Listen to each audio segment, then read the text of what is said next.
Welcome to the 284th meeting of the New York Comics and Picture Story Symposium. I'm Ben Katcher, and this is a weekly lecture series on text and image work of various kinds, comics, animation, and illustration. And the series is now funded in part by the Will and Ann Eisner Family Foundation. So that's really kind of them. And our guest tonight, who's up there in one of the little rectangles, is Keith Knight. I first saw Keith Knight's work in his autobiographical comic strip, The K Chronicles, that was back in the early 90s. And his daily syndicated strip, The Nightlife, began in 2008. And in those years, as print seemed to be collapsing, he seemed to have worked out this miraculous mechanics of producing a syndicated strip or a daily strip and then collecting his own work in books. And it was sort of one of the first models of that sort that I saw. His work has also appeared in the New Yorker, the Washington Post, Mad Magazine, and the San Francisco Chronicle. Keith Knight has also been involved in live performance. Back in the 80s, I read somewhere that he had a brief career as a professional Michael Jackson impersonator. I don't know if that's true. And as a musician, he's played with the five-piece hip-hop garage band, the Marginal Prophets. And over the years, he's moved his writing and drawing into live performances through comic strip slideshows. And most recently, he co-wrote a half-hour TV series entitled Woke that was based on the K Chronicles comic strip, and that just premiered this September on HULU. So his talk tonight, Red, White, Black, and Blue, is on his discovery of the power of the comic strip slideshow. So here's Keith Knight. Thank you. Thank you. And yes, it's true. I was a Michael Jackson impersonator. It was a quite brief 1 year, about a year and a half. I am not embarrassed by it. It was the most money I made. I made 75 bucks an hour. I couldn't do it more than an hour at a time though, unfortunately. But enough about that. Let's just jump into the cartoons, shall we? Yeah. My thing's not working. Uh-oh. It's not working. Okay. I wonder what happened. Things happen. Here it goes. I got it. Okay. Since Time the Knot a year and a half ago, a lot of readers have been asking me this question. Has this once macho he-master gone all soft now that I'm a married man? The answer is yes, I've gone all soft and supple. It's true, the best thing about getting hits is being able to use all your wife's girly products in the bathroom. Stuff I wouldn't be caught dead buying in public.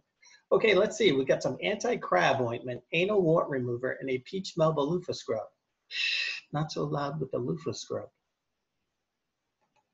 That's right, people, no more scrubbing the nether regions with lava soap for me. We've got rosemary and aloe vera eucalyptus leaves infused with hibiscus shampoo, organic sea kelp and lamb semen exfoliating wash, colloidal oatmeal, and placenta enema. Honestly, y'all, using this stuff does make a difference. A lot of folks have been noticing.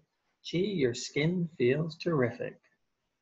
So this, in a nutshell, is the strip that I've been doing for about 28 years. This is called the K Chronicles, and it's semi-autobiographical. So what I do is take something that happens to me, and I, sort of analyze it and talk about it. And then I usually punch you in the gut right at the end with some weird, wacky thing that happens. So how did I get here? How did I get here? I was born and raised in the Boston area in the 1970s. And this is the most famous picture that I remember from that time. This was a busing protest. This is where they were taking black students and they were busing them to white schools. And this was a protest against it. And this picture always fascinated me. Here was this white man holding an American flag, and he's about to stab this black man here who's being held there.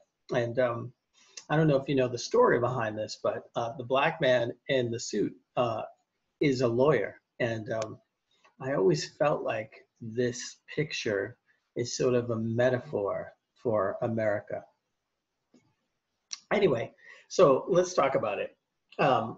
I went to school in the Boston area, and I never had a black teacher. And a recent study came out a few years ago. I did a strip about it, about how if a black student has one black teacher, just one, his likelihood of going to college goes up 30%. So here's the thing. I didn't have an official black teacher, but I did have one black teacher who was a substitute teacher, and he didn't teach anything, but he was an aspiring cartoonist. So he would come in and he would have a study class for us, and then he would sit there and doodle, and he'd allow me to bring my chair up beside the desk, and I could doodle along with him. And I can't tell you how much that meant to me, seeing somebody that looks like me doing something that I wanted to do. And so that made me say, I can do it too. I didn't have my first official black teacher until I was a junior in college. And it was an American literature teacher. And when he assigned us writers, he assigned us Ralph Ellison, Richard Wright, Maya Angelou, and James Baldwin. And when someone said, why are you giving us all black writers? He said, I'm giving you all American writers. And boom, my head exploded, because we are taught so much that American literature is Mark Twain, that we are missing out on a huge swath of creators, of female creators, of creators of color. And so my work, I was doing comics then about going to keg parties, but my work changed after this class. And I made it a point to make my comic, my autobio comic, about being black and growing up in America. So it really meant a lot to me. And so this is some of my favorite stuff. This is dedicated to that one black kid. This is dedicated to that one black kid who lives in that tiny ass town off the highway in the middle of nowhere. This is dedicated to that one black kid who was not into hip hop in high school. Black Sabbath's not black, you know. This is dedicated to that one black kid who gets used as the reason why someone isn't a racist. I can't be prejudiced. My mom invited one to my 13th birthday party. This is dedicated to that one black kid with hair people want to touch all the time. Back off. Is it like a Brillo pad? This is dedicated to that one black kid who gets told they're not really black. Yo, man, brothers don't do what you do. Hey, it's a compliment coming from me. This is dedicated to that one black kid who gets asked by white folks why they can't use the N-word. Why ask me? I don't use it, but you could if you wanted to. This is dedicated to that one black kid who wonders if they measure up to the myth. This is dedicated to this one black kid.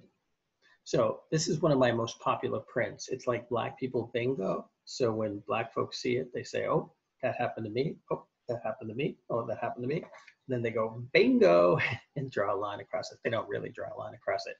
But, you know, this is the essence of my strip, which is to take my experiences and put them in a strip.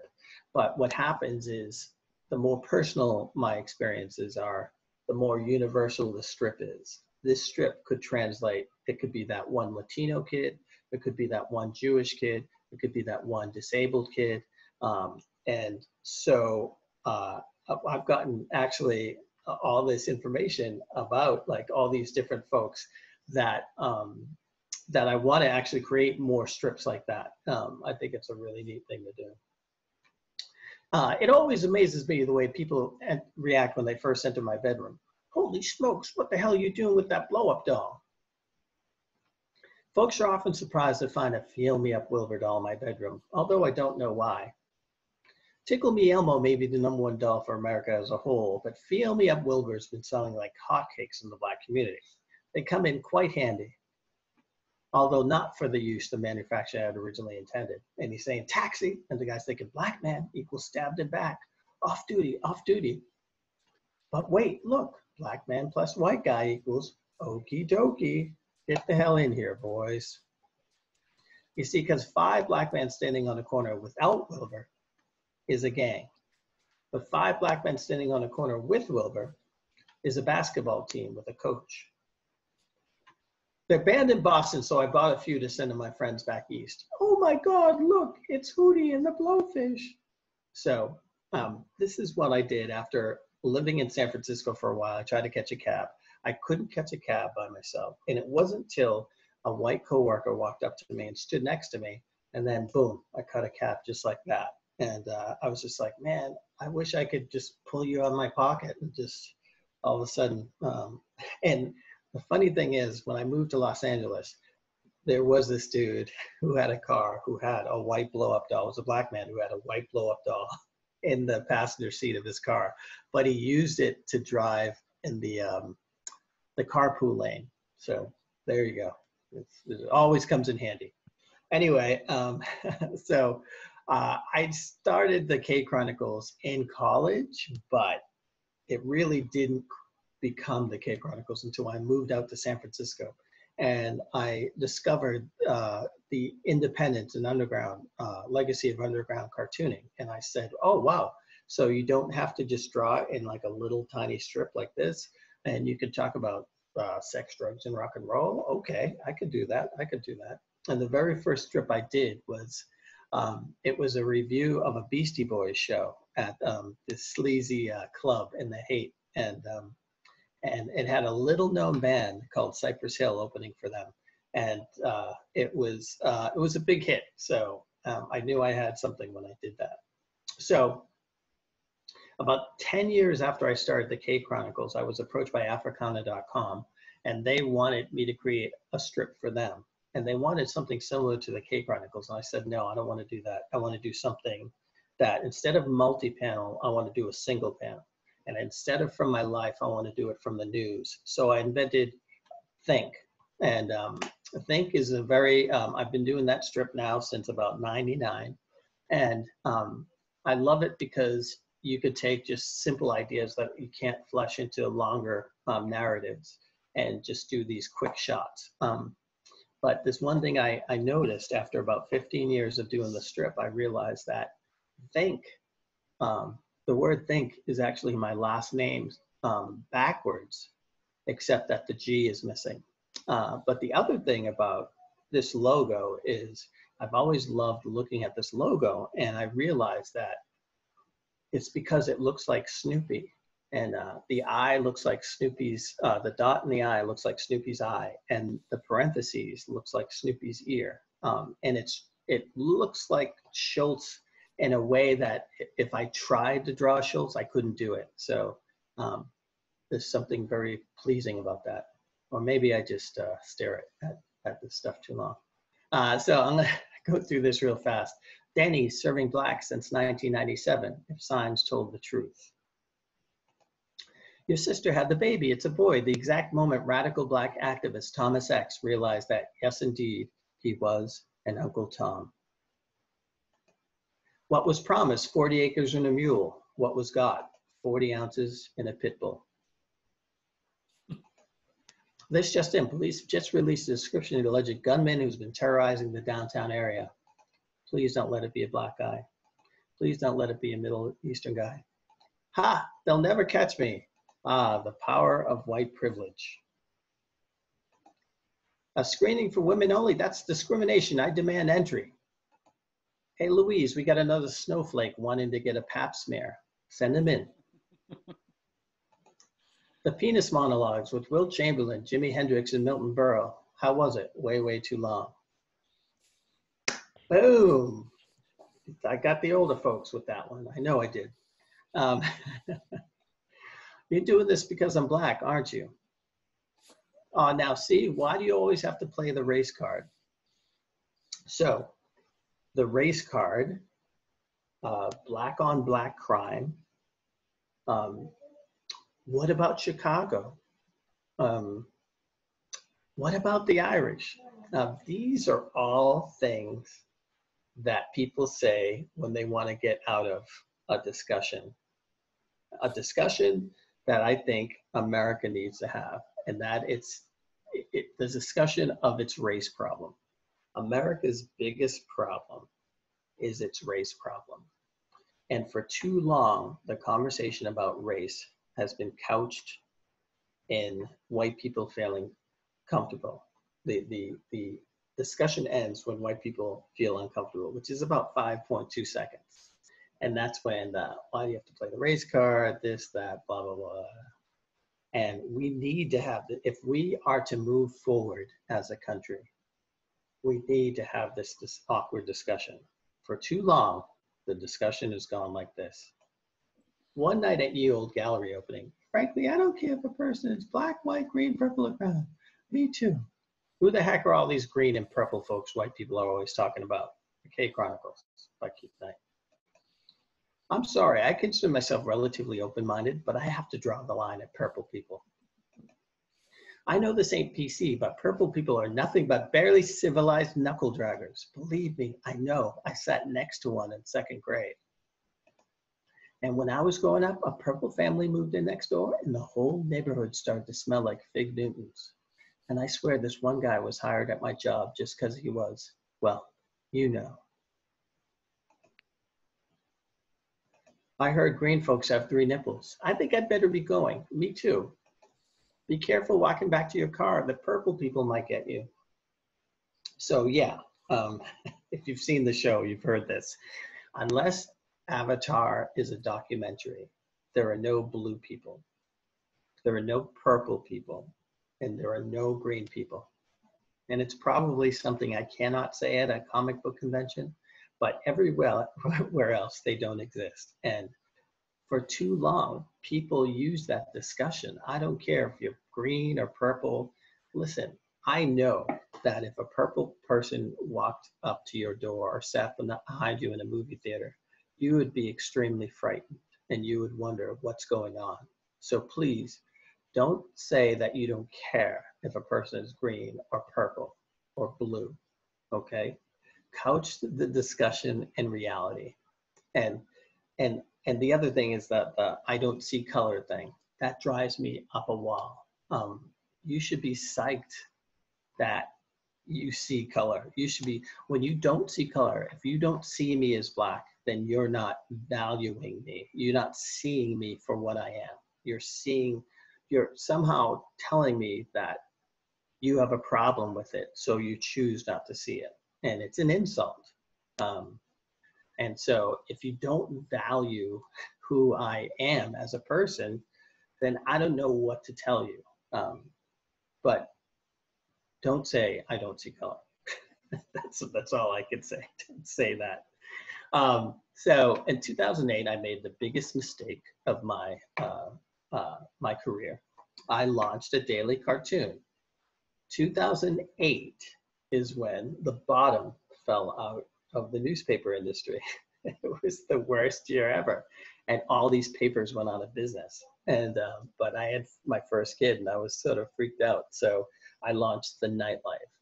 Now, the way the Nightlife differed from the K Chronicles. K Chronicles is like a diary strip. You know, it's me, me, me. Think is more of a socio-political editorial comic. So I take that out of the news. The Nightlife is sort of like the network TV version of the K Chronicles, meaning it's for a daily newspaper. So I can't talk dirty. I can't do, which is actually a cool thing because it's a nice challenge to not do that. But I also think people want to, when they read a daily comic strip, they just want to check in every day. And so it's more about character. So I developed the other characters in the strip, whereas the K Chronicles is just about me. And the nightlife I developed, you know, there was my character, my wife's character, Kirsten, and then there were these other characters, Gunther and Clovis, that were developed, and a few other characters. And Gunther and Clovis were adapted for the TV show.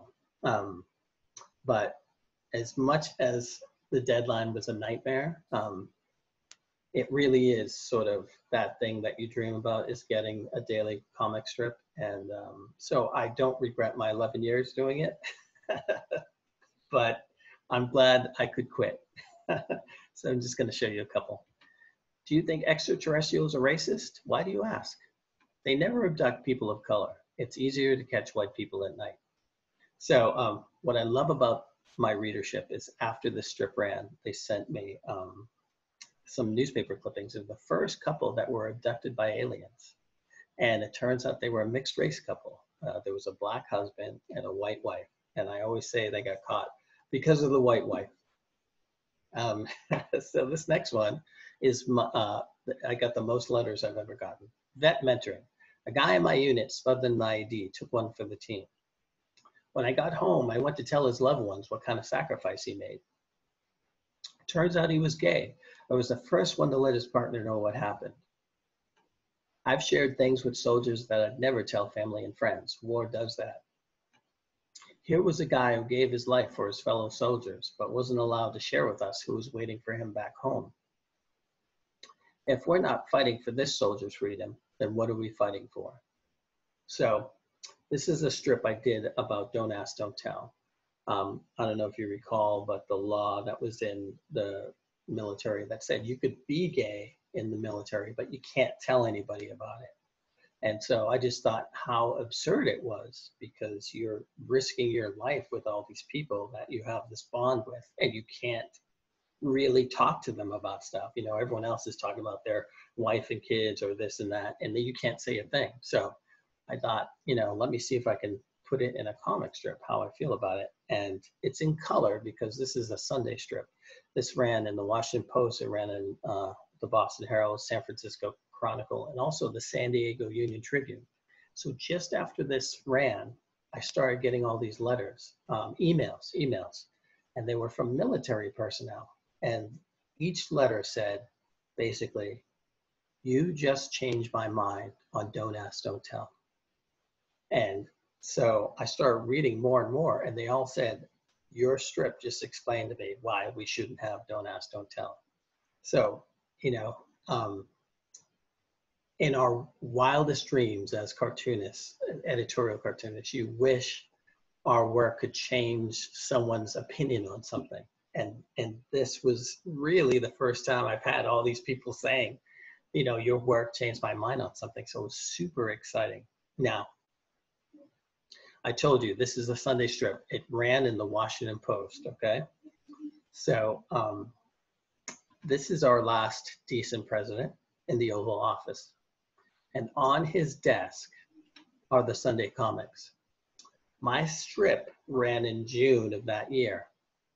And in October of that year, this last decent president repealed Don't Ask, Don't Tell out of the military. Now, I'm not saying I had anything to do with it, but the evidence is right there on the desk. Comics can change the world. So it's true. So in 2015, I saw this picture of this young lady. She was protesting Ferguson. Mike Brown was shot, and the cop, you know, walked and did whatever.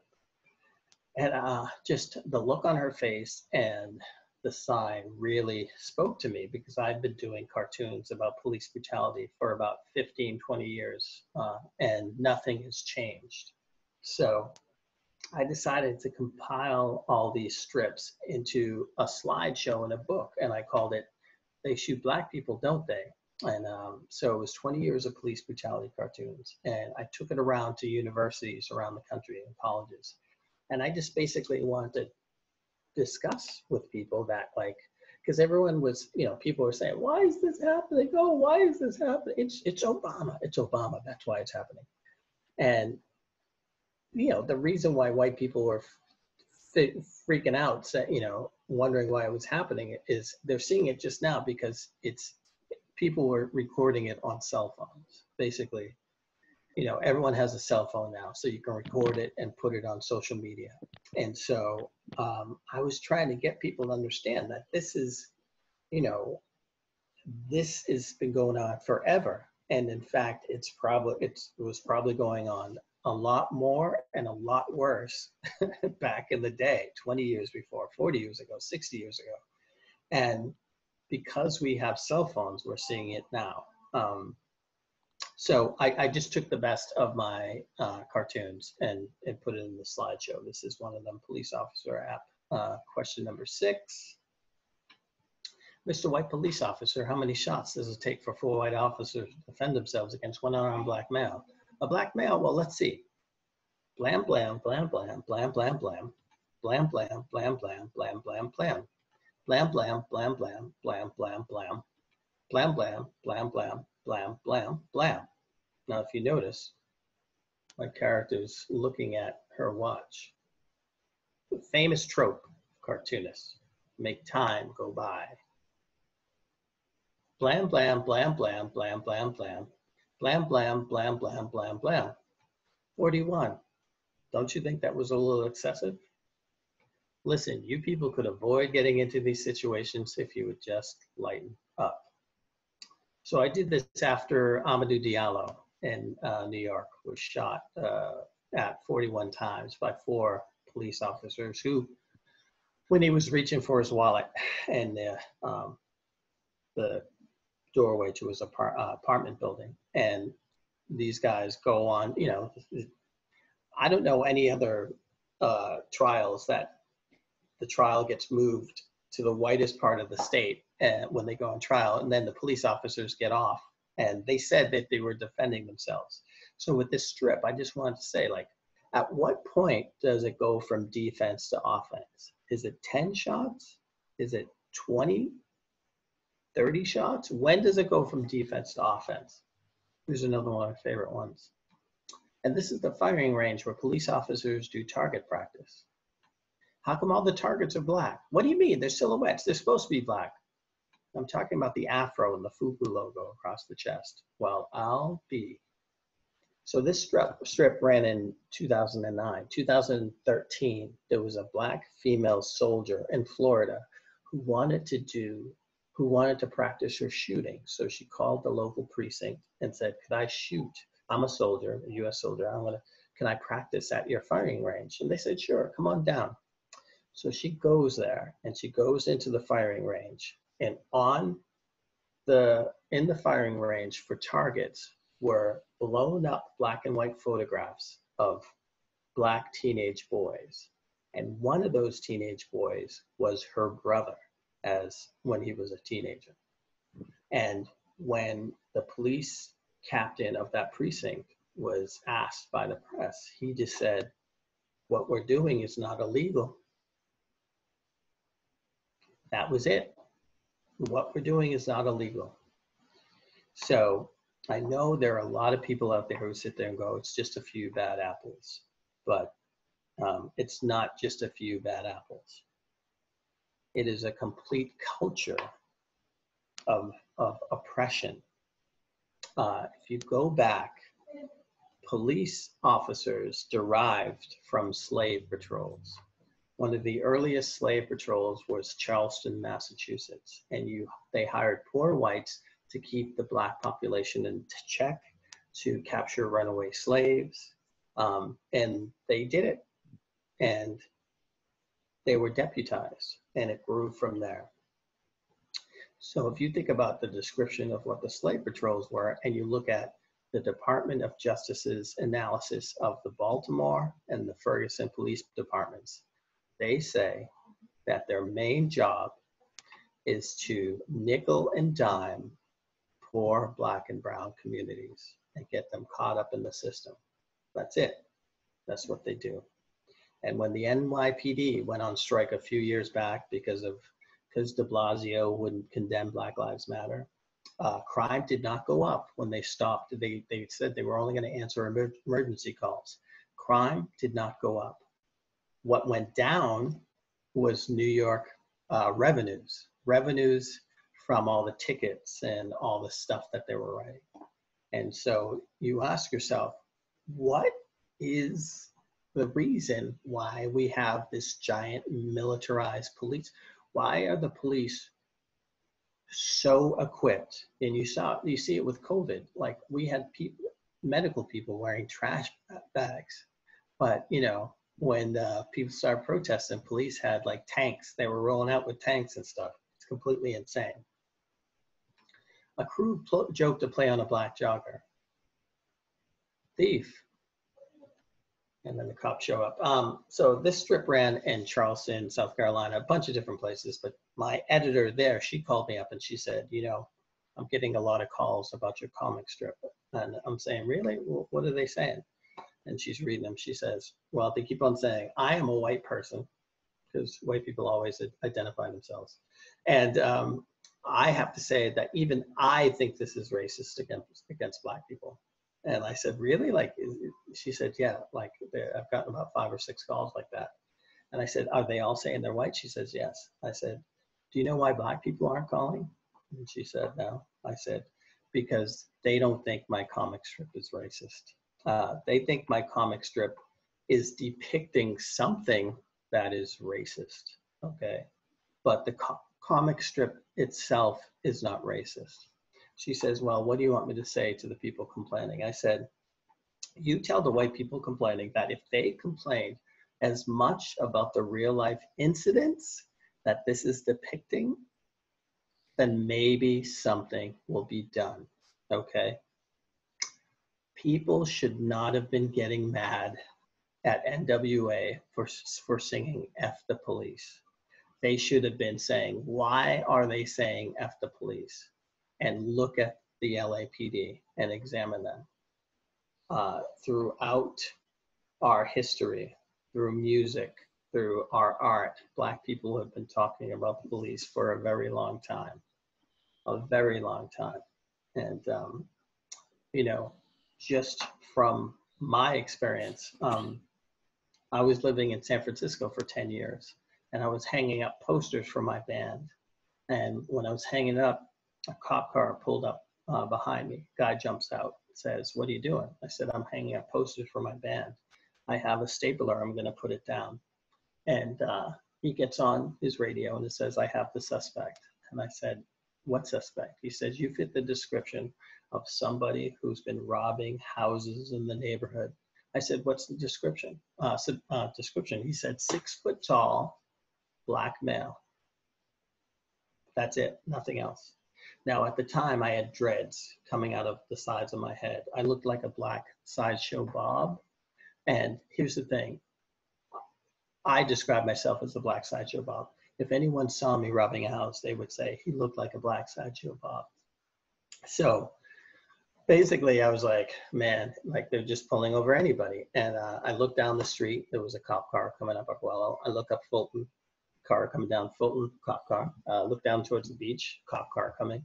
And I said, this is it, man. This is that thing that I've been writing and drawing about for a few years. And it's now I'm on the inside looking out. I'm usually on the outside looking in. So, you know, I took my time and I was like staring at people just to see what it was like.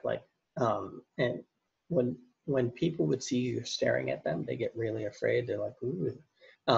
But I had a white roommate who was on a bus who was coming down the hill. And he said he looked down, he saw all these cop cars down the street. And he said, oh man, SFPD hassling another black man. And as he got closer, he saw my hair and he said, holy cow, that's my black man. And the bus pulls up across the street. He jumps off the bus. And then this little white guy, comes bounding across the street, running at the cops. And he's screaming. He's like, get the F away from me. And he's like, he's getting up in the cops' faces. And all the cops all turn around and they see this guy coming at him. And they all turn around. And then they were like, calm down, buddy, take it easy. And like, this was the traumatizing thing, was these cops were treating him like he was the manager, you know, like If he had been black or brown, running at them, swearing at them, they would have tased him, they would have beat him, they would have done worse. And right there was the epitome of white privilege. And I always hear from people, well, you know, if you just listen, if you just follow directions, if you just do this, if you just do that, as if somehow, some way, all these folks are like just too crazy. They're acting all crazy, so that's why the cop kills them or beats them or whatever. We shouldn't have to be perfect to live. I repeat, we shouldn't have to be perfect to live. I grew up in Boston. There's a reason why people are called massholes. Boston wins a lot of championships. There are a lot of white people who get really drunk and they act the fool and they destroy things. Cops don't shoot them. For some reason, there's some sort of disconnect. And so that's what I talk about in this. Here is a lovely California highway patrolman just down the street from my house, my house when I was in Los Angeles. He is trying to prevent a 63-year-old black grandmother from walking across the 10 freeway. She's schizophrenic. So he decides to keep her from doing it by throwing haymakers at her. And the only reason he got fired is because someone pulls over and takes video. That's the only reason. And sadly, it takes video to get these folks fired. But here's the thing. Most cops, when they get fired, they just go to the next county and get another job, or the next state. Here in North Carolina, they call them wandering cops. So they can go, when they get fired, the public can't see what they got fired for. So they just go to the next county and get another job as a police officer. And what happens with the family? So her family sues the city and they get millions of dollars, which, you know, they deserve it. But it's coming from taxpayers. I believe that if we took the money from police pensions and salaries, if we took it from the pension of this officer, if we took it from partnering officers and even officers from the precinct, if we dinged their pensions for every incident of police brutality, they would kick out their worst officers in a second. They would kick them out and say, don't touch my money. And if there are a few bad apples, like they say there are, then it would be easy, right? We protect bad police better than we protect good police. There are always stories about police who try to turn in other police officers for bad behavior and outrageous conduct, and they end up getting pushed out. They end up getting threatened and pushed out. So, you know, people are like, oh, why does everything have to be about race? Why do you always have to make it about race? I didn't make it about race. Black folks didn't make it about race. White people made it about race. You know, we're not in charge. So what I try to tell people is like, you know, there's nothing in this country that is not affected by race. You can tell me anything and everything from the educational system to buying a car to the likelihood of, like, you know, real estate. If a person has the nicest house in the world, if there's any evidence of Black people living there, the value of the house is lower. Like, every aspect of our country has this filter of race on it. And so I didn't do it. I don't know what to say, but it's just part, it's in the name. So I think one of the biggest problems is like, we think Black history is some weird separate thing that we can only talk about in February with 5 feel-good stories. Black history is American history, just like Black music is American music. If it wasn't for Black people. All the music that you would hear on the radio would sound like that fluty stuff at a Renaissance fair. That is the least that Black people have contributed to this country. If you think about it, and we don't spend the time thinking about it, I just remember in my history book, we had one paragraph about slavery, and it always said that the slave owners treated the slaves like family. Most slave owners treated the slaves like family. But I ask you this, if America's slavery lasts 339 years, tell me what you could build with over 3 centuries of free labor. 3 centuries of free labor. What could you build? And what, you know, if you just wanted to make more, you would take someone and rape them and make more and sell them and make money. You tell me, what could you build? Now, I try to explain to people, like, do you really think that when Lincoln freed the slaves, like suddenly, like everyone's gonna be like, okay, you guys are free now, everything's cool? And because people always sit there and say, well, that was a really long time ago, and you know, get over it. And I always say, you know, Jesus was a long time ago, and nobody's asking you to get over that. So please. Anyway, I was listening to this interview with this freed slave, a 1930s interview. And he said that his owner walked up to him and the fellow slaves and basically said, y'all are free. Now get off my property or I will kill you all. And suddenly these folks are like, oh, okay. And they get off his property. Now, he said they spent days wandering around looking for help, looking for a place to stay, looking for work, looking for an education, looking for anything. What, like, how do people think people who knew nothing, who were treated as 3/5 of a human being, suddenly can just turn it around? And they gave Reconstruction 10 years, and then they were like, everything's fine now. And so my thing to anybody is, like, when you break something, it's always easier to break something than it is to fix it. It always takes way longer, at least twice as long. I would say it takes about 5 times as long to fix anything, at least. So we took 339 years of slavery, 89 years of segregation, and you think it's going to be fixed with like 50 years of affirmative action and like civil rights and then like 8 years of Black president? Suddenly everything's fine. We know that descendants of Holocaust victims suffer from higher amounts of depression, higher amounts of suicide, because it's carried within them. So what do you think is carried within us? What do you think is carried within when you have 400 years of oppression? What do you think is being carried?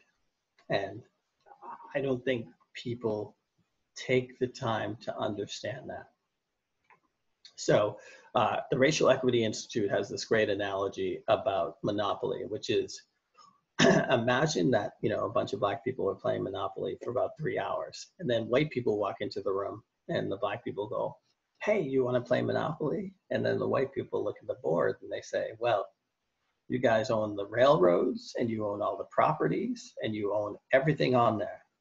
And the Black people turn and say, we started out with $200. We're giving you $200. So what are you complaining about? That's essentially what white people are asking Black people to do when it comes to America, except that Black people built the Monopoly board. And it's just like that 40 acres and a mule never happened. And so we're expected to pull ourselves up by our bootstraps when we don't have any bootstraps to pull ourselves up. I think about the low-cost mortgages that the US government gave out in the 30s and 40s to white families to have their first house. And because you build wealth with real estate and with education. You know, my grandmother couldn't get the same education. My grandmother didn't get, my grandparents did not get the low-cost mortgages and stuff. They were forced into ghettos, and those ghettos were redlined. On the map, banks would give loans to folks like that, and so boom, like ghettos are formed, and to this day they still exist. It might be off the books, but you know it still happens. So our educational system basically teaches us that if white people didn't do it, aliens did it. Like, it's straight up, nothing is taught to us that white people have done everything. We don't learn it. We learn about George Washington Carver. That's the only thing we learn. And there is so much amazing stuff that we could be taught. You know, the story of Robert Smalls, who was a slave in South Carolina.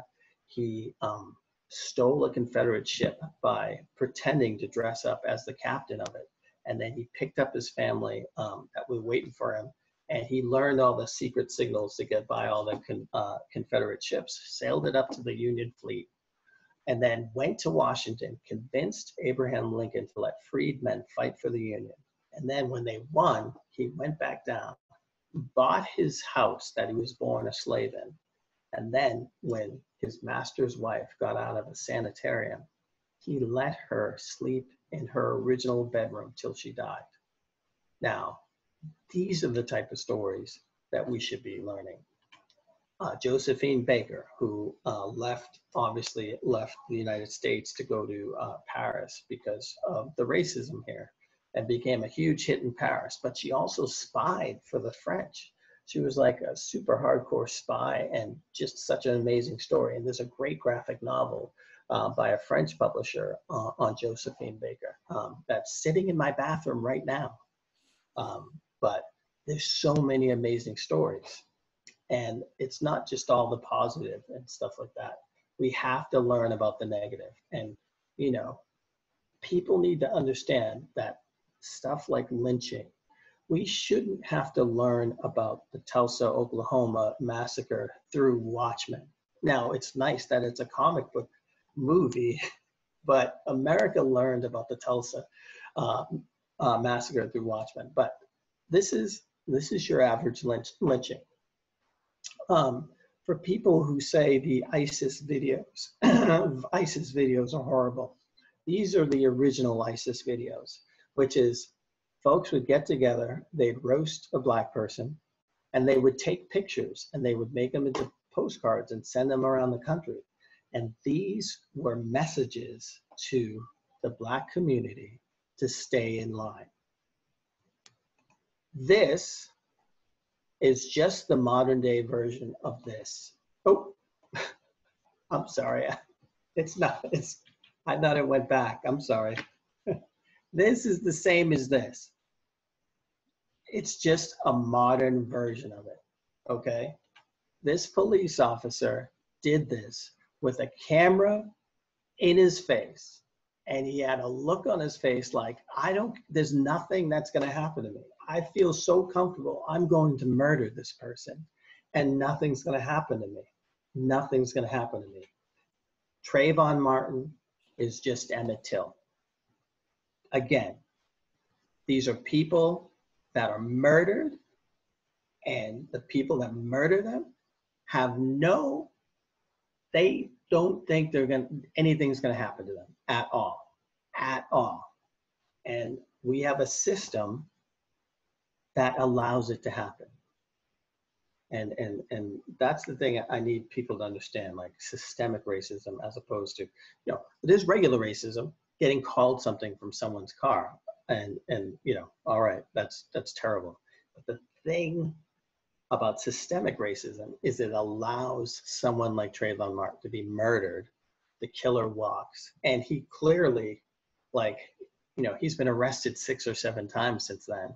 And he goes around making money signing Skittles bags. That's systemic racism. when a police officer knows that nothing bad's going to happen to him. That's systemic racism. It's the fact that I grew up going to school where I read more books where the animals were protagonists and I never read books until I went to college about where the protagonists were people of color. That's systemic. That is the issue that we have to tackle. So, Emmett Till, all lives matter, restrictions apply, see skin color for details. This is one of those things where people always say, like, oh, I can't draw, I can't be a good cartoonist. And it's like, cartooning really isn't about the drawing, it's about the idea, it's about the writing. And I'm not saying the lettering, I'm just talking about the concept of it and the fact that we use both words and images to get our point across. And that's what I love about cartooning. This is one of my favorite cartoons. There's no drawing in it, but it's one of my favorite ones. And here's the thing about Black Lives Matter. If I have a bumper sticker on the back of my car that says, save the rainforests, it doesn't mean F the other forests. It means the rainforests need to be helped from being cut down. And that's what Black Lives Matter is about. It doesn't mean we don't care about other people's lives. Another thing that I do is I started doing these portraits. And here's the thing, I was never a good caricature artist. I was never a good portrait person, but I somehow came to this middle ground between cartooning and drawing portraiture that seems to work. And, there's nothing that's happening today that didn't happen yesterday. And we see it with this gentleman. He was one of the most amazing athletes this country has produced. And for those of you who are a bit older, he was a firebrand, and he stood up and he went to jail for it. And hey, more power to him. So this is one of the more interesting ones. I took a quote from Donald Rumsfeld, and this is a true quote from Donald Rumsfeld. And I did a strip about the rioting that happens, about police brutality. Now, Donald Rumsfeld was saying this about the Iraqi people, but it's funny how he defends them for rioting, but of course he would never defend the rioters against police brutality. But I will tell you this. The guy who killed George Floyd was charged with third-degree murder at first. I have police officers in my family. They've never heard of third-degree murder before. It wasn't until people started protesting and then rioting that he got second-degree murder, and then the other officers got charged. It wasn't until they started rioting that the LAPD had their funding cut. It wasn't until people started rioting till they started taking down Confederate statues, i.e. participation trophies. I don't even call them Confederate statues, participation trophies. Anyway, to everybody who says that Martin Luther King did it peacefully, anybody who remembers that time knows that this is a comic from then. Plenty of riots, plenty of violence. There were dogs, there were fire hoses, people had stuff poured on them. Martin Luther King was stabbed, he was arrested, and he was murdered. So please don't say everything went peacefully back in the civil rights era. So again, these statues are coming down, these participation trophies, and that's wonderful, that's great, that's grand. But what are we doing systemically? What are we changing? We need to change that stuff. It can't just be cosmetic. And listen, we're watching voter suppression all over the place. I just finished a strip today about voter suppression. We're watching this happen all over the place. The Supreme Court deemed that the Voting Rights Act wasn't needed anymore because there was no racism anymore because there was a black president. That's systemic racism. oh, there's a black president, so racism is gone. Like when you have white people making that judgment, like it doesn't make any sense. So that thing that happened to me with the police, I put it in a TV show. A couple of years ago, I managed to convince HULU that my stuff was worthy of a comics show. And here's the thing. Here's the great thing about it was I had a 500-page collection from Dark Horse of my work. And when I was pitching the show, I would go into the office and I would pitch to the executives. And when I was finished, I would reach into my bag and pull out this telephone book-sized book, telephone collection. And I would chuck it up in the air and it would slam on the table. And then I would say, there's your first 10 seasons. And then I would walk out. And the executive who came to visit us up in Vancouver for the shoot, he says he will always remember that thing sold the show. So theatrics do sell things.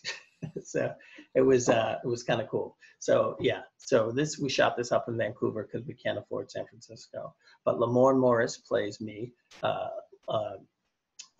Blake Anderson from Workaholics plays my roommate, and then this is Mo Marable, the director. And he was the one who said he wanted to use puppetry and stuff in the show for the magical realism. And it turned out to be the right thing to do. And it was really an amazing experience and really fun. And it snowed like crazy up there. So we were trying to make it pretend to be, San Francisco, California, and Oakland. And we were like, we had to shoot a lot of the stuff indoors that we were going to shoot outdoors because it was snowing out and stuff. So, that's television for you. If you have seen the show, in episode 7, the biggest Easter egg is I am the koala. Okay, so I got to dress up in this koala suit and then punch the guy who plays me in the show. So it's like meta, man. It's like meta. This is the last strip. So this is a tale of 2 viral emails. One is about a bumper sticker. The other is about a kid that looks like me. Racism in America is like that big pile of dog poop that sits on the grass in front of your apartment building. It's been there for as long as you can remember, and nobody knows how it got there. Nobody wants it there, yet no one wants to clean it up. They say, why should I? I didn't leave it there. Soon you just accept it. You do your best to avoid and or ignore it. It's that pile of poop that allows someone like Trayvon Martin to be murdered while his killer walks. The flies that are attracted to that poop are the people who put "don't renege" bumper stickers on their vehicles. I don't care about the flies, just clean up the poop. So, listen, if you ever wondered what you would do if you were alive in the civil rights movement, now is the time to find out. Now, right now. We are at a moment in our history that people are going to look on and they're going to say, what did you do? And there's going to be a bunch of people who I think are going to lie and say, oh, I did everything I could. But, there were things happening in this country that are completely absurd and insane. And my German in-laws say, wow, that's exactly what happened to us. and now is not the time to sit on the sidelines and just let it happen. There are people pushing this way, and we have to push back. I equate it to littering. When people sit there and say, they say, I'm not racist, I'm not racist. It's like littering. You could say, I don't litter. I don't teach my kids to litter. We don't litter. It still doesn't mean that you shouldn't volunteer to go to the beach and to go to the forest and clean it up, because we have systems in place that allow plenty of garbage to get out there. So just because you don't do it doesn't mean that you shouldn't do anything. We can't just be not racist. We have to be actively anti-racist, and we have to be actively anti-sexist. We have to be active. And we can do it in our work. We can do it in the people we are with. We can call people out on stuff, and we can contribute positively to the conversation. We need to have this awkward conversation. These are plenty of books that I recommend. I have this list of all this stuff that people can check out, podcasts and books and comics and all that type of stuff. If you want to know if you want a list of that stuff, please just write to me, and I will send you the list. Don't worry about that, but I do have a Patreon page, and that's a way to subscribe to my work. And a lot of people say, like, how did you manage to make it when all the newspapers went away? It's places like Patreon. Patreon is a great artist support website where people can be your patrons for like $3 a month, and then you send them your newest comics and stuff like that. And that's the way I've managed to make this transition from newspapers to the internet, and also these slideshows. I've been doing these slideshows for a long time. COVID forced me to do it virtually, but it's been a great experience, and it's been great because I'm able to connect with people and sort of whine and scream online while I have no pants on. So it's very efficient, and I'm very happy. Thank you for listening. If you have any questions, now is the time to ask. Right. Just put your name in the chat, and I'll unmute you. Let me unmute you just to get a round of applause, though. Oh, you know what? Here's what I noticed. If everyone goes like this. Oh, yeah, we can do the. Yeah. That's the universal thing. Anyway. All right. It's late. You don't want to wake people up. You don't want to wake people up. Any questions? I want to mute everybody.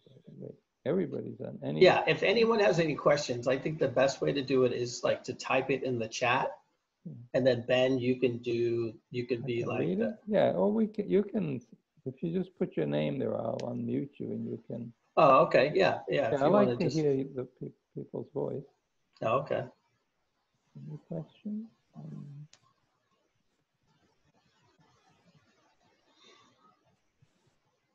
So I had a question about, oh, here's a question. I don't want to, James Lloyd, go ahead, James.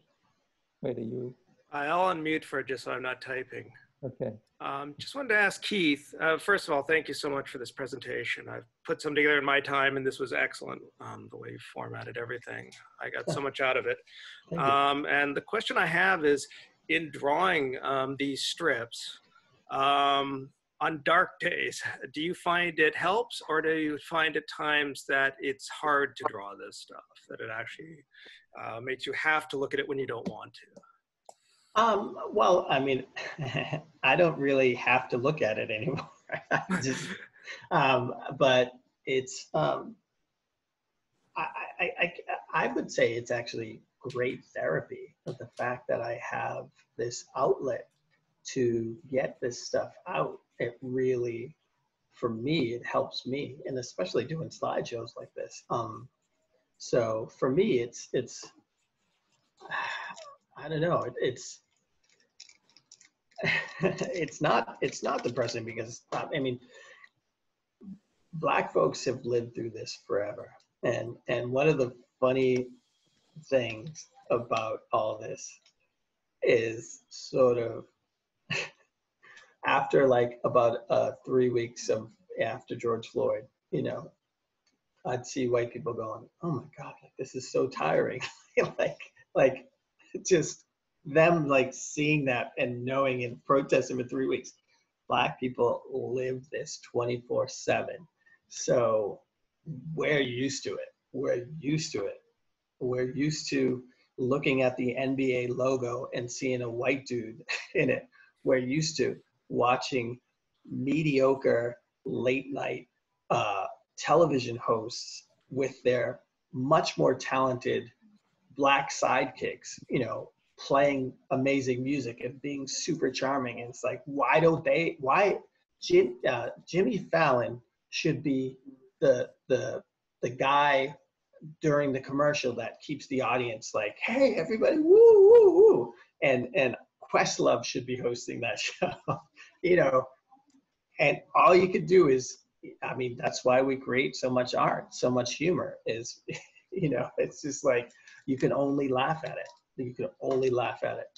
But yeah, so no, I'm good. I don't get too down. I've got kids and kittens. Thanks. There's a question there. You can ask that, Molly.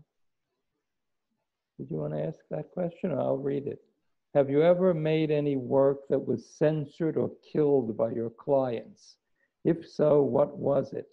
Have you ever wanted to make work about a subject but not known how to address it?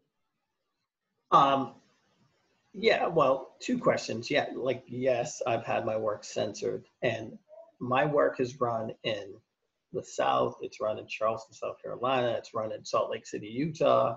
It's run all over the place. The two places it's been censored the most has been San Francisco, California, and then just across the Golden Gate Bridge in Marin. And one of the most absurd reasons why it got censored was I did this one strip where I had just started Think, and so I was just boasting about how I was making more money, you know, and so I was running around flashing my newfound wealth. So I was like supersizing McDonald's food for people, like randomly. And then I was flashing my new medical insurance card. And, you know, it just kept on getting more and more absurd. And in the end, it had me with a big thing of crack. And I'm in this alley. And I'm going, ooh, look at all this crack and nobody to smoke it with. And there were all these prostitutes around me. And so my editor calls me up and she says, we're not going to run your strip this week. And I said, how come? She said, because we don't want our readers to think that all Black people smoke crack. And I said, why would your readers think all Black people smoke crack? Did you write that in your editorial? She said, no, but it's in your comic. And I said, it doesn't say that I say all Black people smoke crack. It says I smoke crack. And everybody else, there's plenty of Black people in the strip, they're not smoking crack. And she says, well, what's the point? I said, it's funny. Like, it's just funny. And anybody who's read my strip more than once will know it's a joke. And so there was silence on the line. And then she said, Keith, we have a large white liberal readership and we do not want to offend them. So we're not going to run your strip this week. So that was it. That's why the woke, the show is set in the Bay Area. And that's why we make fun of sort of the white liberal sort of stuff all through it, because that's part of it, is like this idea that they're too afraid of offending anybody for anything. And really, it's just the idea that she would even assume we don't want our readers to think that all Black people smoke crack. So you're basically saying, like, just they think all Black people smoke crack, and they thought I didn't, but now that I'm showing me doing it, it's like, oh, then all Black people smoke crack. It's foolish. So the second question, what was that second question? Have you ever wanted to make work about a subject but not known how to address it?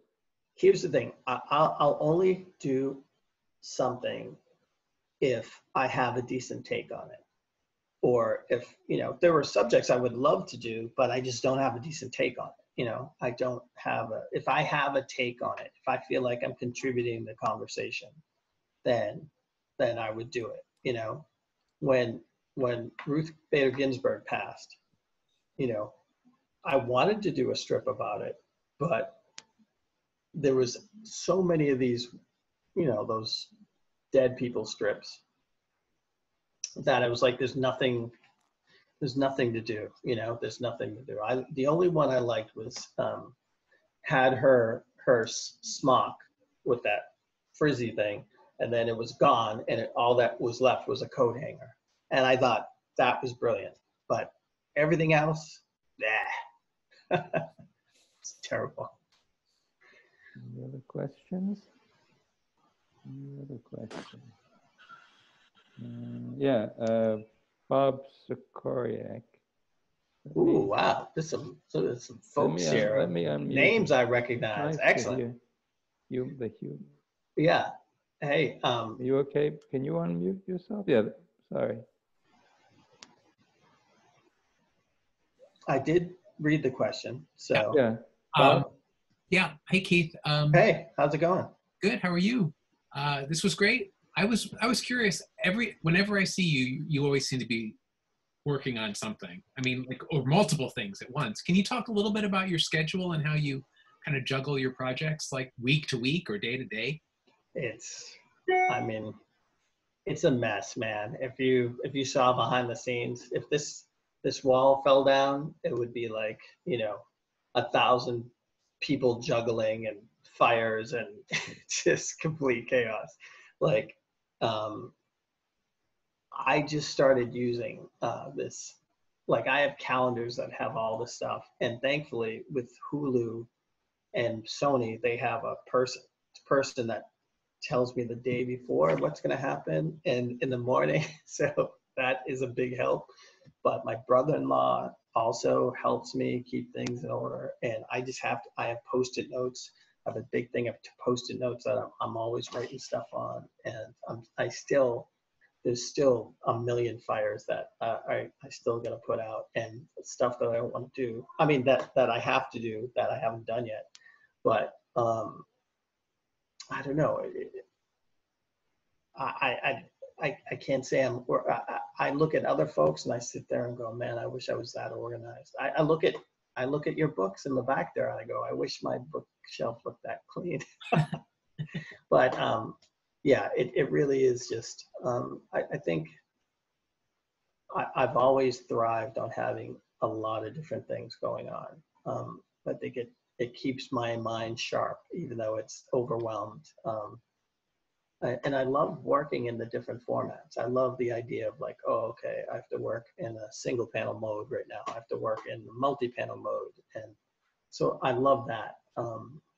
And I really loved sort of, cartooning is such a solitary thing. So working on this project with all these people, hundreds of people, was really refreshing. And it was just a great experience. Even when it was terrible, it was a great experience.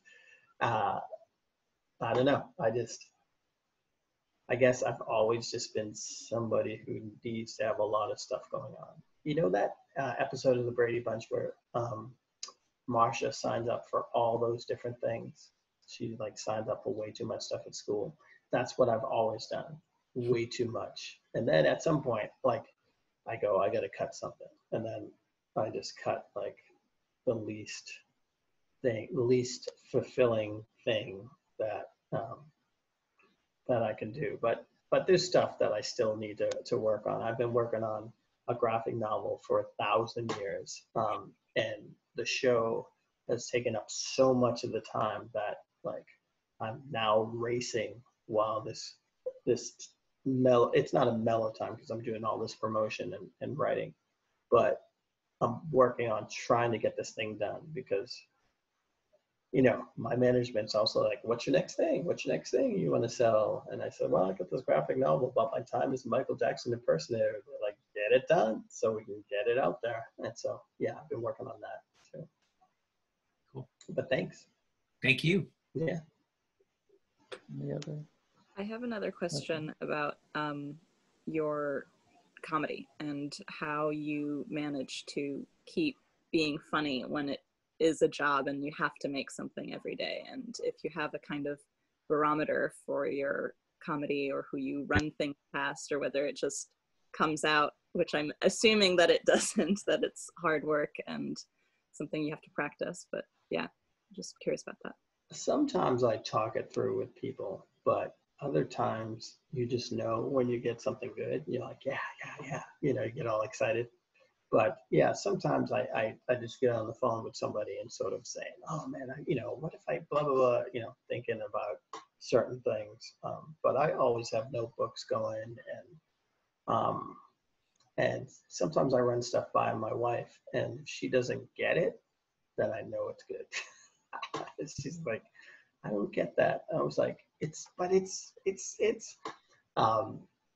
yeah, I don't know. It's just, you just come up with the stuff. Here's the great thing about cartooning is it's like baseball.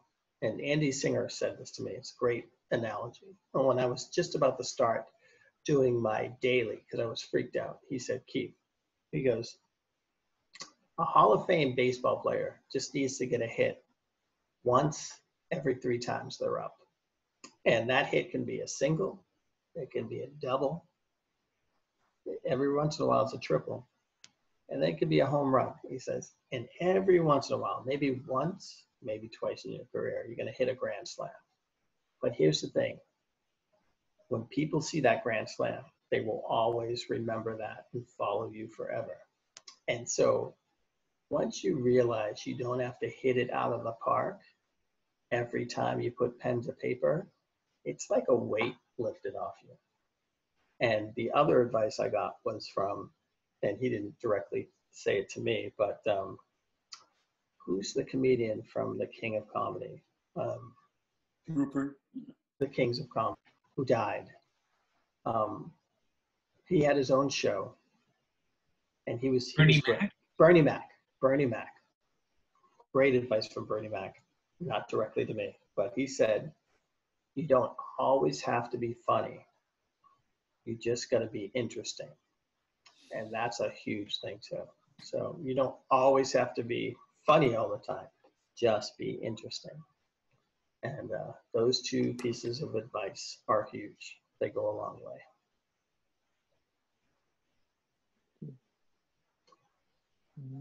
Any more questions?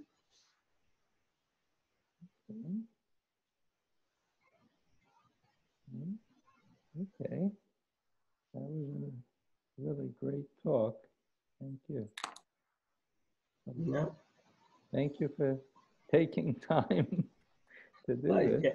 Yeah, no, listen, it's always a pleasure to, especially when you're amongst your peers. It's pretty cool. And yeah, I have a question. It's Oh, not wait. too- Oh, There's okay. a question. Sorry, go ahead. Sorry. Thank you. Race and white people talking about race. Any, and forgive me, I had to step away for a minute, so if you've discussed that, my apologies. But any, I mean, I don't mean to oversimplify, but at the same time, I wonder if you, I mean, clearly alliances and being allyship is enormously important, and yet there, one can do that very badly.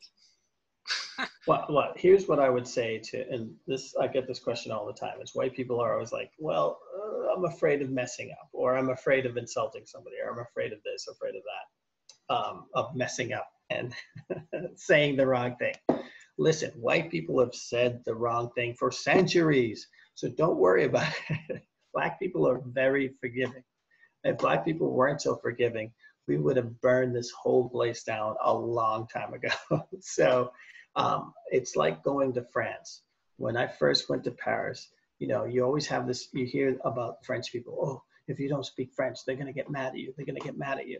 But so you get all afraid, and then you learn some French and just try it. And then when you try it, they say, oh, I speak English, but thank you for trying. It's that thing where you're almost afraid to try because you're afraid that people are going to get mad at you, but then they turn out to be really nice.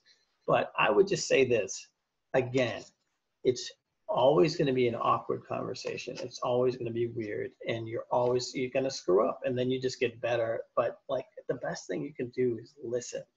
I think it's even when it comes to racism, like the most popular people talking about it on the sort of circuit are like the woman who wrote White Fragility, and then the guy, his last name's Wise.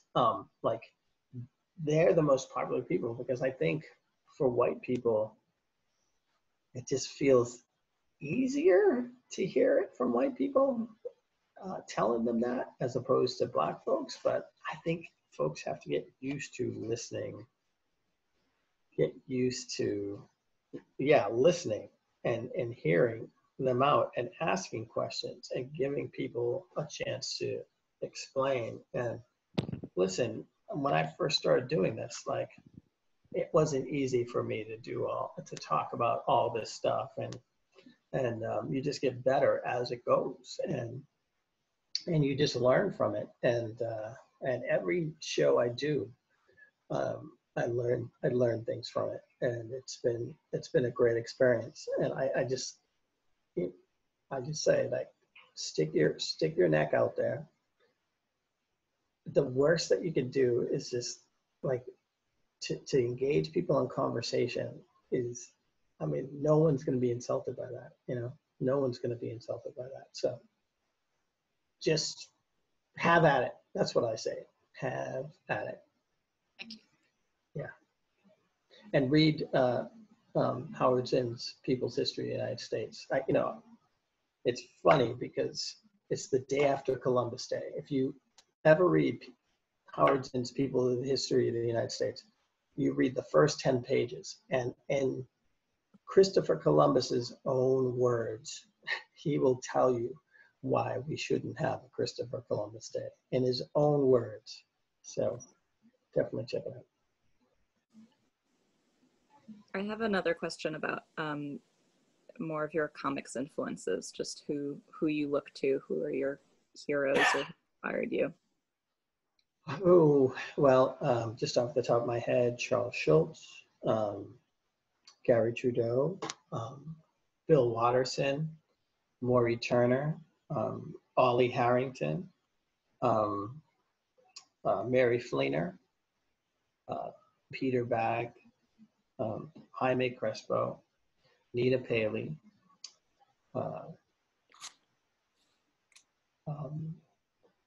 in fact, all the directors, Chris Frayling and Robert McKimson.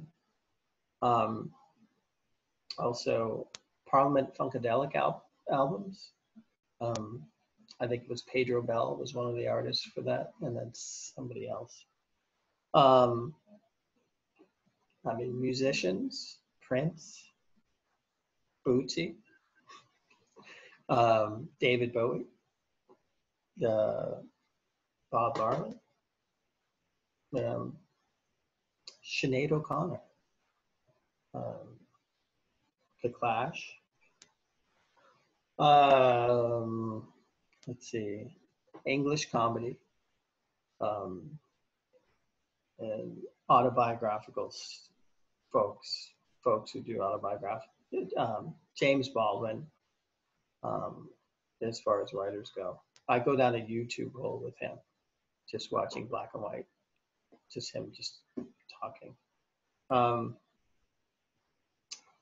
Just everybody that I've done portraits of, from James and Maya and Ali, like all those folks.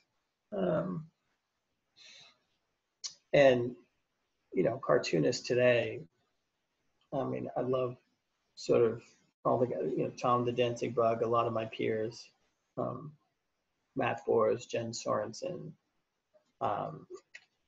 you know, I dig Julia Wirtz and Gabrielle Bell, and I don't know, just lots. There's a lot of folks whose names I don't know, you know. Most of the people on here too, you know, that everybody's names here. Just everybody you know, I've been in the industry for so long, and we all have, but it's sort of amazing how, you know, how much you learn from just seeing everybody's work, and the way everybody plugs away at it and does their thing. And I feel like I've picked up things from everybody I've come across, because I always like to look at, see who's doing what, you know. I mean, I used to always look at Ben's stuff and like man, he's getting in all these places that like, you know, getting written up in all these spots. And I was so envious of all the cool exposure you got in the different places that you were in. And so yeah, I just look everywhere for inspiration and influence and motivation. So yeah.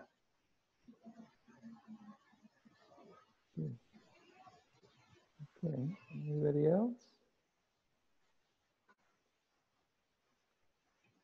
Last call for alcohol. Okay. Yeah. Thank you. That was really interesting talk. Are you looking forward to real comics like conventions happening again, or are you enjoying the digital landscape we find ourselves in? I've been dying to screen episodes of the show with an audience. Like, I want to see what people laugh at, you know? And I was able to do that just a little bit because my sister screened it in Denver, and it was, you know, everyone was separated and there weren't that many people, but I was able to hear what people were laughing at, but also the sort of the comments and stuff. And it was really cool. And that's what I miss more than anything else, is the opportunity to screen it, to hear what people react to. And that's what I'm looking forward to more than anything else, is that aspect of it. So I wanted, you know, what's his name? I'm not, who's the director? I'm not a big fan of his movies, but I'm a big fan of his storytelling. Kevin Smith, that's it, Kevin Smith. You know, he has the record, or one of the records, for the highest grossing per theater of anybody in the movies. And it's because he figured out this different way of doing it, which is he creates the movie and then he books a tour at all these rep houses. And then he goes and charges like $50. And he'll stay in that town, he'll play the movie, and then he'll do a talk after for like an hour. And that's how he has managed to continue to make movies. And I would love to just do that, like take it on the road and hit, you know, come to New York, go to Philly, go to Boston. Like, you know, I haven't been able to take advantage of, you know, on the West Coast, I was in a band, and you go from San Francisco to LA. You could hit 10 cities on the East Coast going from San Francisco to LA. And I want to tour that. I want to do that. That's what I miss more than anything else, is the opportunity to do that. I'm a people person. All right. Is that it? Anybody else? No? Well, I appreciate you all for sticking it out and listening to me rant. But yeah, and yeah, and thank you for bringing me on. Thank you for doing it. Thank you so much. Yeah, yeah, Thank you. I appreciate it. And from Comic and Do, thank you. All right, applause. Okay, I got to draw comics, and you do too. You do too, all of you. Well. All right. Appreciate it. Watch the show. Oh yeah, watch the show to the very end. Like, watch it all the way through. That's the way we'll get a second season. So, is that you? Yeah, sorry. All right. I'll see you guys. Take care. Good night. Bye. Bye-bye.